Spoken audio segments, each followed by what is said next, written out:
If you hear me, clap once. Great. Thank you so much for coming to our event.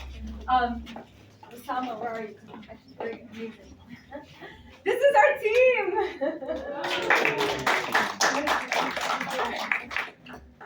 Hi, my name is Tada Mansi. My pronouns are she, hers. And my name is Rana Abdul Hamid, and my pronouns are she, her. I am Aziz Ramos and he, him. Muhammad Atiyah, you see him. Kulsum, she, her. Saba, she, her. Osama, he, him. Great, and we're the New York Muslims Organizing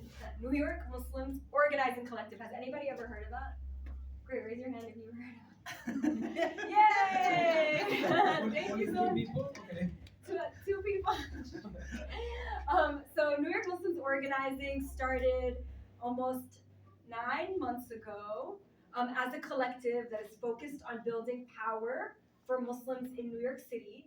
And that looks like building electoral power, political power, economic power, community power. So we want all of us to get to know each other. And we are focused now on Queens, hopefully with the goal to be all over New York City and all over New York State. And one of the main things we really want to emphasize in our work is building community with Muslims all over New York City. We have almost 1 million Muslims, if I'm not wrong, and 1 million Muslims in New York City, and there is not enough representation for them in the city government. There's not enough representation in the state government, and we are trying to change that intentionally. So having the space, creating these events, and having the space for you all to come together, get to know us, work with us, volunteer, get involved. You see lovely QR code right there to get involved more with us if you would like. So please use that and sign up and get to know more about work. And we care a lot about various issues. So this year we were really focused on housing. And one of the campaigns that our team was really involved with was a housing justice campaign that was based in Astoria, Queens. Has anyone heard of Innovation Queens? Except for Anya. Well, Innovation Queens was the campaign that we were involved with to try to fight for more affordable housing in West Queens and Astoria, where there was going to be a massive 5-block luxury development. And in coalition with a lot of different organizations that we really respect, like HAVE and Astoria Not for Sale, we were able to push the needle on and get more affordable housing in this specific development. And so it really shows you that when our communities are at the table, when we're pushing, when we're fighting, we can actually create change for issues that we really care about. And we know that Muslims aren't just impacted by housing insecurity, especially here in New York City. We also experience food insecurity. Any working class issue, we see a lot of Muslims on the front lines, whether it's street vending, whether it's the New York Taxi Workers Alliance, whether it's repro justice or gender justice. You will find that these issues impact our communities in intersectional ways, and it's important for us to be at the table to try to shape the agenda. So, the resources are going to our communities as well. So that is our goal. And so I will plug in one more time. Please scan the QR code and join so you can be part of that community. And now I just wanted to pass it over to Kulsum and Saba, who will talk a little bit about 2 priority campaigns that are happening in New York City right now. Hi everyone. So the first thing I think we'll touch on is the People's Budget, People's Plan, or organized by the People's Plan. So right now, if you're not aware, the city is going through a budgeting process. So the mayor of New York City, Eric Adams, has proposed a budget that is very heavy on policing, very heavy on essentially cutting and slashing all social service agencies across the board. So $200 million proposed cuts in public schools. Who here has gone to a public school? It doesn't even have to be in New York. Okay, so imagine your teachers are cut in half, your class sizes are increased double. Now imagine on top of that, New York City has a migrant crisis. There are so many refugees coming into the city that need language accessibility. They need social services that help support the trauma that they are experiencing day to day. And schools are not having those language accessible needs. They don't have dual language programs right now, which means that a lot of students are being held back, right? They're not getting the education they need. And on top of that, now students that existed in the New York City public schools are experiencing cuts that are going to permeate every single aspect of our society, right? It means that literacy rates are going to drop more. It means that mental health needs are going to increase, all of that, right? Now let me ask, who here has ever experienced a train or bus delay? All right. So the mayor has proposed a $67 million cut on our transit systems. Now imagine, I can't even imagine what 1 million looks like. So imagine what $67 million looks like in terms of cutting the salary of the folks who drive our buses, right? The folks who help keep, I'm not talking about police officers, but the folks who keep our train systems running efficiently, right? What does $67 million cut look like for your commute to work? I don't know, but it's not going to look good. So a reason I say all of that is right now the city, the People's Plan, and New York Muslim Organizing Collective is supporting this ask of a very equitable, people-oriented budget. And what we need is all of you to contact your electeds. If you don't know your electeds, it's okay. Look into who they are. You can just search by your zip code. And what we need is you need to say, like, I want my public schools funded, right? I want my transit system funded, and I don't want more police in my neighborhood. I don't want more police in my train systems because I don't know what that's doing for any of us. So that's one of the campaigns we're involved with, and I'll pass it to Saba to share more on it.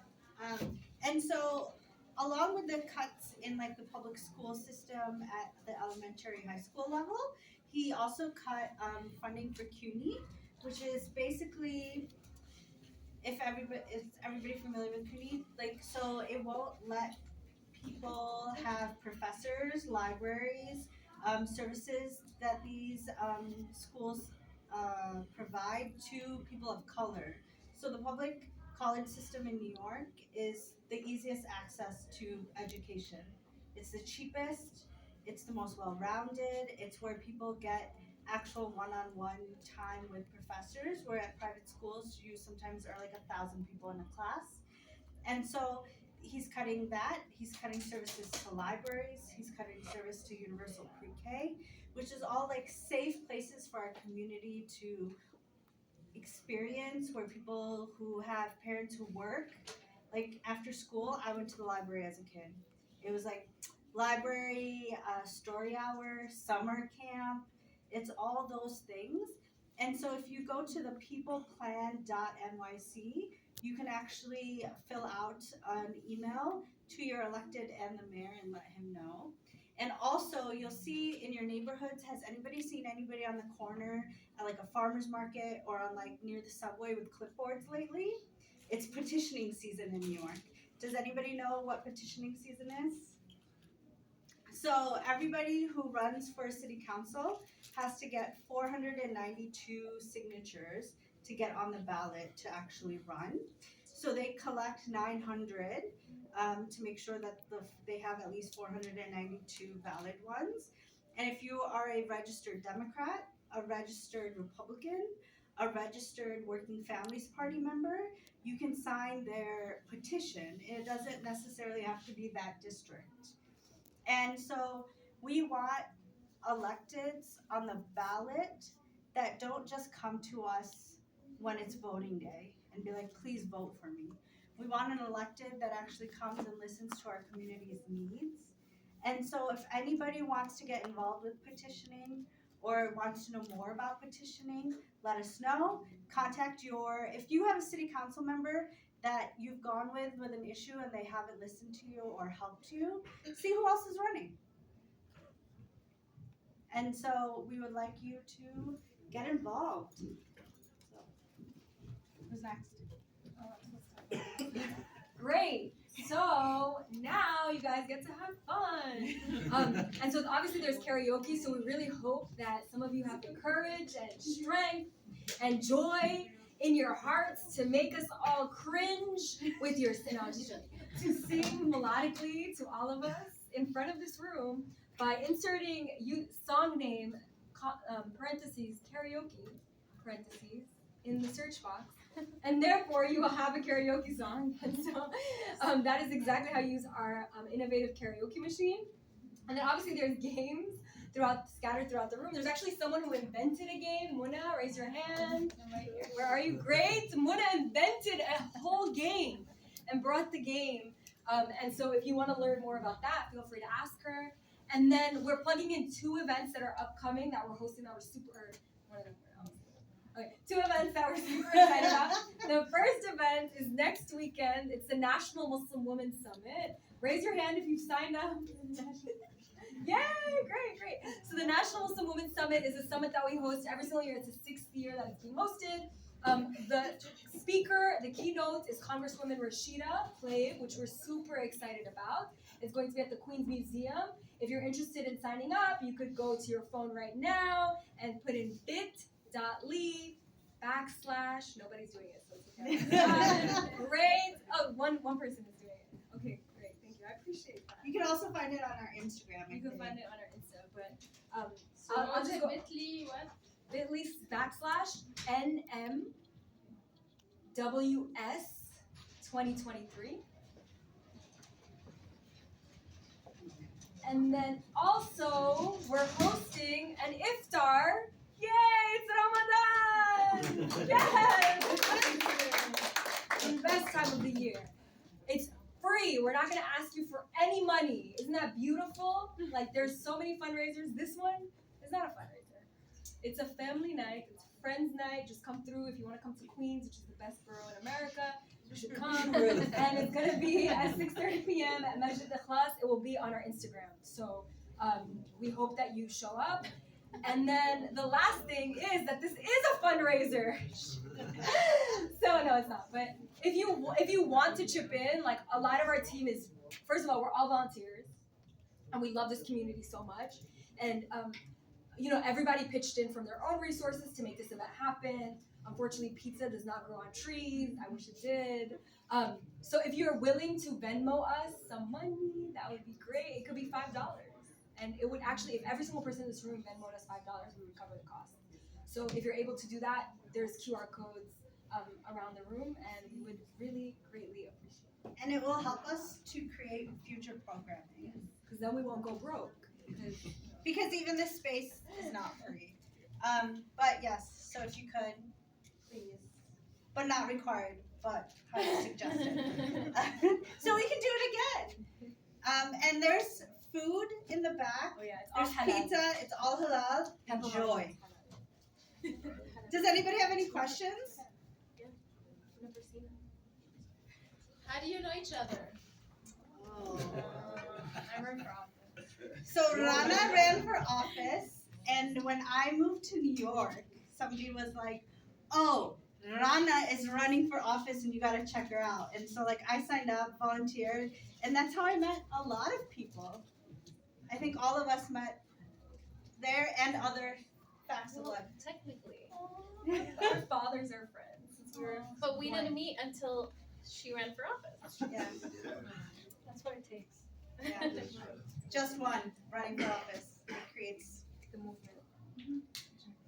And if you are interested in electoral politics or any of the things we just talked about, and you are hesitant to figure it out or you want advice, hit us up. We love talking about this, and we want this to grow. And even this, if you want to help us put these events on, we are just a group of people who have gotten to know each other and do it together.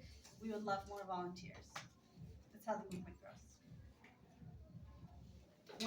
We want everybody to be a leader in their community. Great. All right. Who's gonna sing first? Raise your hand.